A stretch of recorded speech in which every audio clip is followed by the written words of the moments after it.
所以可唔可以都請阿 Michelle 你講下你個班嗰個情況，或者嗰啲學生嘅狀態係點樣？咁兩個男仔嘅年紀就一個8歲，一個係10歲。咁我相信佢哋聽係冇問題喎。咁但係咧，始終佢哋要睇翻個題目，佢嗰條問題佢睇唔明啊。佢哋用英文佢哋就好中意啦，即係有時都會肯寫翻啲筆記。我唔肯定之後長期係咁模式，佢哋有冇咁嘅耐性啦。同埋，我覺得佢哋認字能力係真係弱咯。我覺得佢哋嘅程度可能去翻程度1咧，可能先至會好啲咯。但係佢哋聽冇問題，一定冇問題嚇，講都還好嘅。但係就真係認字嗰度，好似反而個詞彙量好似唔係好及得程度1咁樣。咁頭先咧，其實兩位提到嗰個問題咧，即係我會話係一個好典型嘅海外嘅小朋友學中文也好，都會出現嘅一個現象。呢個現象係啲乜嘢咧？就係佢哋嘅年紀會大啲，但係同一時間咧，佢哋嗰個認字或者佢哋嗰個識字量咧，係跟唔上佢哋嗰個年紀嘅。咁佢哋嗰個年齡同佢哋嗰個語文能力係有一個落差嘅。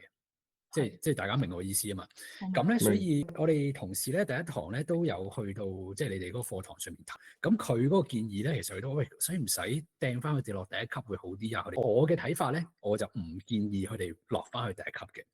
點解咧？就係因為佢哋而家面對緊佢哋嗰個年齡同佢哋嘅語文程度有一個落差啊嘛。咁我哋係應該優先要照顧咗佢嗰個心智年齡先，即係佢嘅心智年齡，佢而家就係一個8至10歲嘅小朋友。如果我哋將佢掟落去第一級咧，佢哋學緊嘅嘢咧就係一啲比即係6歲至到8歲嘅小朋友學嘅嗰啲嘢。咁嗰啲嘢咧，其實即係無可避免咧，對於年紀大啲嘅小朋友嚟講咧，就會係低 B 啲嘅。即係你叫佢學睇一啲漫畫啊，學一啲好基本嘅自我介紹啊，呢啲其實對於佢哋嚟講，佢哋一定會覺得你喂咁低 B 嘅咁。呢一個咧係我哋唔想出現嘅一個現象，就係佢哋嫌嗰啲嘢好低 B。因為如果佢哋嫌嗰啲嘢好低 B 嘅話咧，其實佢長遠落去咧，對佢嗰個學習動機咧都一樣係會有影響。佢會覺得啲嘢太低能啦，你係咪真係覺得我係傻㗎？俾啲咁嘅嘢我學咁。咁所以我就唔建議將佢哋放翻去第一級嘅。咁反而我哋嘅策略咧，應該係佢哋學嘅嘢咧係要跟翻佢嗰個心智年齡嘅，可能係一啲複雜少少嘅嘢啦，相對。而我哋就喺語文程度嗰個位嚟到調適。咁佢嗰個心智年齡嘅發展亦都係正常噶嘛，咁所以去理解一啲比較複雜啲嘅內容，譬如每個人要講佢一啲時地人事，佢哋即係講佢幾時做咗啲乜嘢，暑假嘅時候啊嘛，我哋呢個係單元一個主題啊嘛。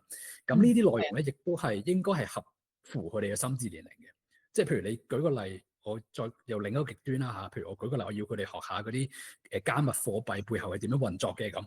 咁就算你每一個字你都睇得明咧，其實嗰啲嘢嘅內容嘅深度係唔符合佢哋嘅心智年齡嘅，即係你隻字都明，但係其實你一樣唔知佢講乜嘅。咁然之後落嚟嗰個問題就係，咁我哋語文程度調適，我哋點樣去調適咧咁？咁我有幾個策略嘅。第一個咧就係